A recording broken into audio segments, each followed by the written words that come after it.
El origen de la casa se remonta al siglo XIX, cuando en la ciudad surge una gran demanda de vivienda provocada por el aumento de la población.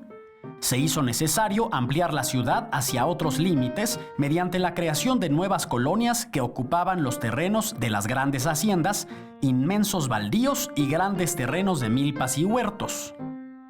Hacia finales del siglo XIX, las familias ricas se fueron alejando del centro tradicional para situarse en las nuevas colonias, como la colonia Cuauhtémoc y la colonia Juárez, que ocuparon el terreno de la Hacienda de la Teja.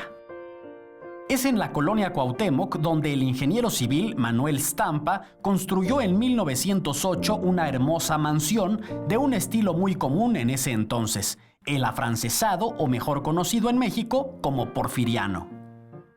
Su intención era habitarla con su familia, sin embargo tuvieron que abandonarla durante los sucesos de la Decena Trágica, lapso en que fue ocupada por Felipe Ángeles como cuartel general de las fuerzas revolucionarias. Después de estos acontecimientos, la familia Stampa regresa a la casa y vive en ella hasta 1918. Tras la muerte de la esposa del presidente Venustiano Carranza en noviembre de 1919, él rentó esta casa por 6 meses y la habitó junto con su hija Julia Carranza, y los fines de semana era visitado por su hija Virginia y su esposo Cándido Aguilar. El 7 de mayo de 1920 salió de la capital de la República para dirigirse a Veracruz, de donde solo volvió su cadáver para ser velado en la sala de la casa.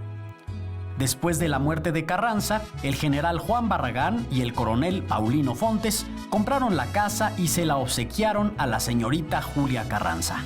La casa fue rentada durante 20 años, primero a la Embajada de Francia y después a la Embajada de El Salvador. El 5 de febrero de 1942, los restos de Venustiano Carranza fueron trasladados del Panteón Dolores al Monumento a la Revolución.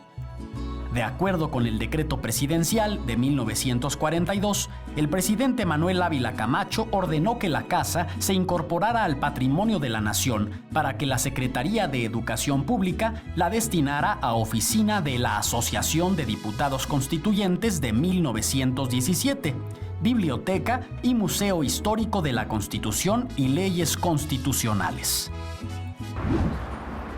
En la segunda parte de esta cápsula conoceremos cómo fue que esta casa se convirtió en museo y los secretos que alberga.